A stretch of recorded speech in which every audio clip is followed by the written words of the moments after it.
Dito sa Papa Dudut Stories, ikaw ay hindi nag-iisa.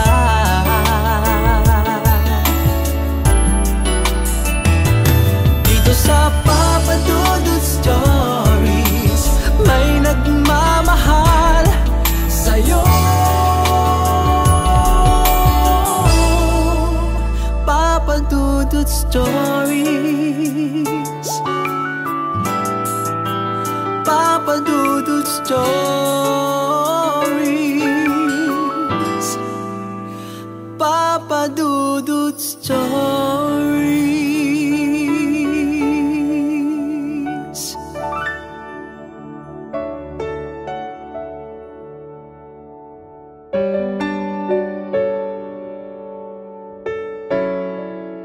Magandang araw sa inyo mga ka-YouTube. Ako po si Papa Dudut, inviting you all to like, share and subscribe sa aking YouTube channel. Binabasa ko po ang mga comments na mula sa inyo. Maraming salamat po sa inyong walang sawang suporta ngayong araw sa Papa Dudut Stories exclusive on YouTube. Dear Papa Dudut, bahaghari pagkatapos ng unos.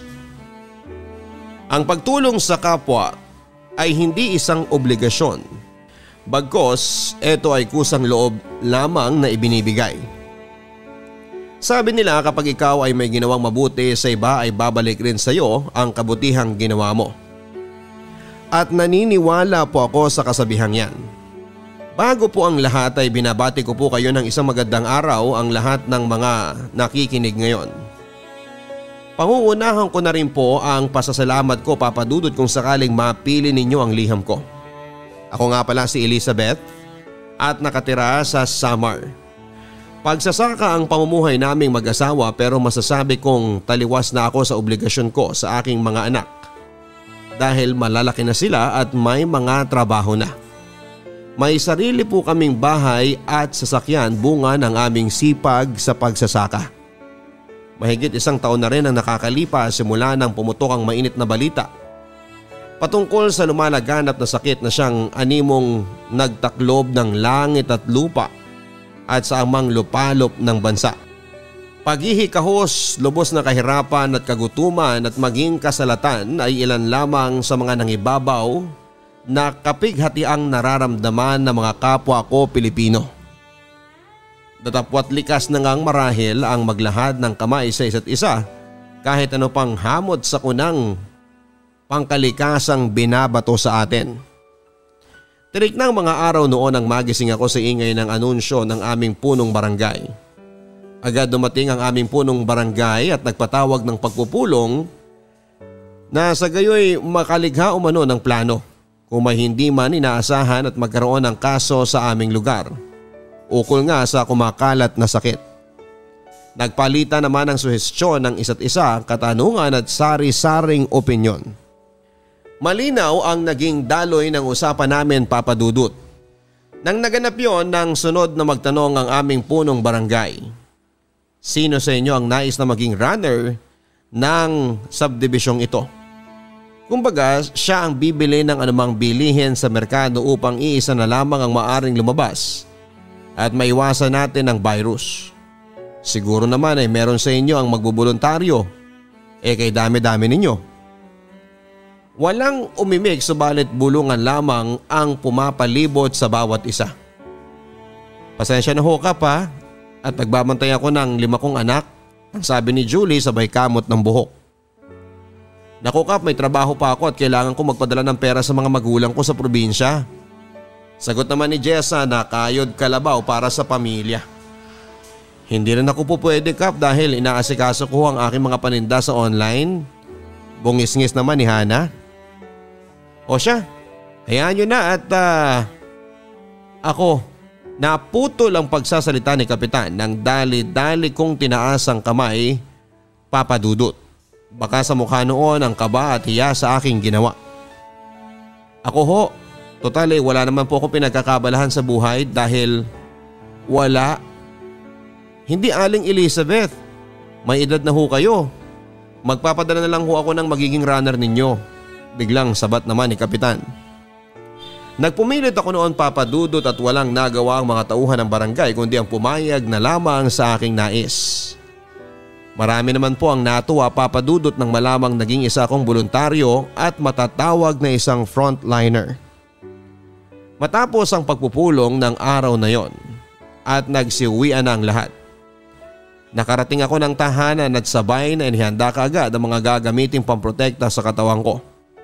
Ang mask, face shield at maging alkohol na isinalin sa maliit na lalagyan. Kinabukasan nga ay may hindi inaasahan papadudot.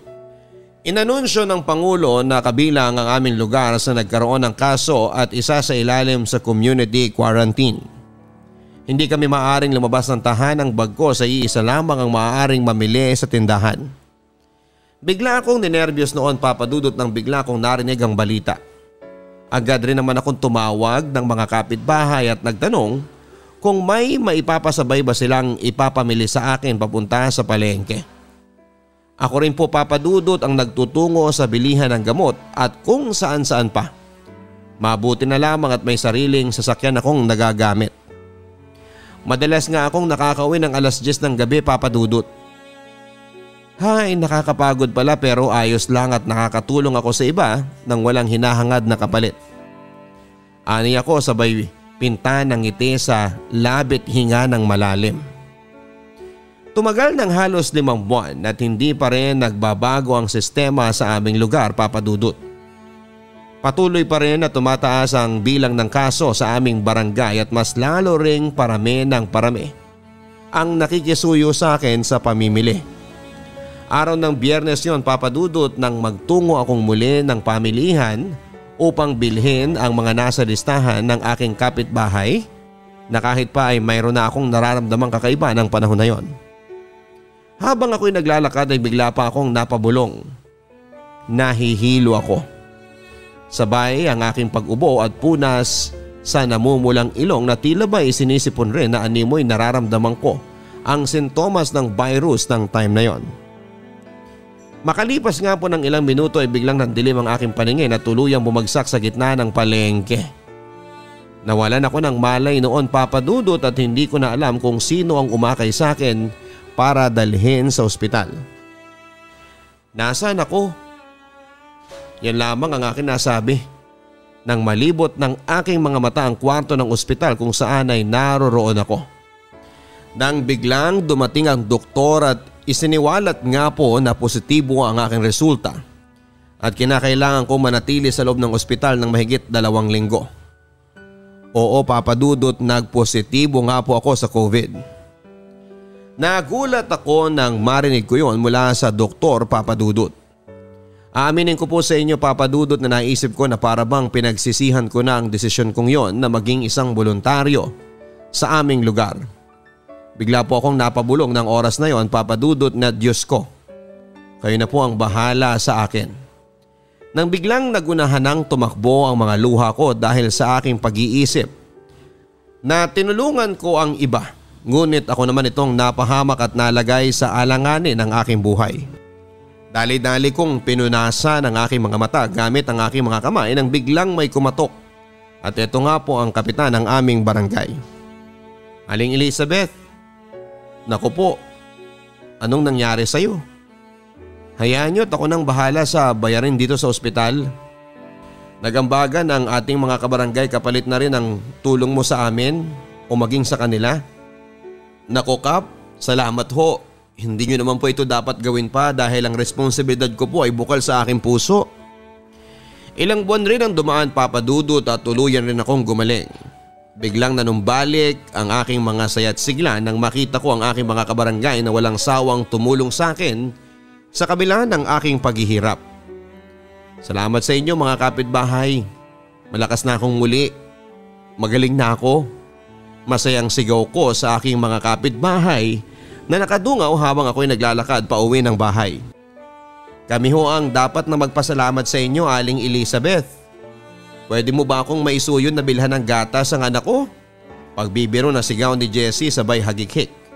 Hagalpak naman ang aking nagawa dahil sa tuwa. Lumipas ang ilang araw papadudot simula nang ako'y gumaling sa sakit ay agad rin po akong bumalik sa serbisyo. Kalaunan ay unti-unti rin nagbalik sa normal ang pamamalakad ng aming lugar. Unti-unti rin kasing bumaba ang naitatalang kaso sa aming lugar at paunti-unti ay nagsisibalikan na rin ang iba sa pagtatrabaho. Malaki po ang pasasalamat ko sa ating may kapal, Papa Dudut, dahil binigyan niya ako ng mabubuting kapitbahay. At higit sa lahat ay ang pagbibigay niya sa akin ng pangalawang buhay. Tunay nga namang may baghari pagkatapos ng unos, hindi ba, Papa Dudut?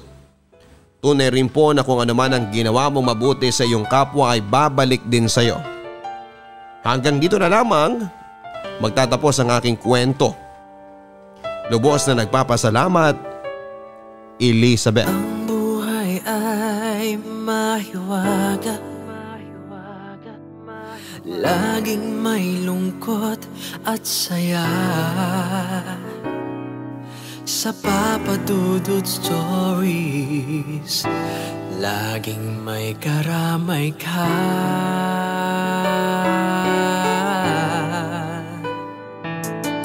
Mga problemang kay bigat, dito ay pakikinggan ka. Sa Papa Dudut Stories, kami ay iyong kasama. Dito sa Papa Dudut Stories, ikaw ay hindi nag-iisa.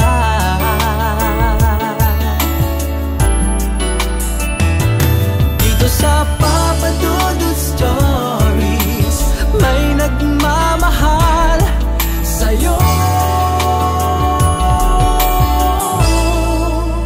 Papa Dudut Stories, Papa Dudut Stories.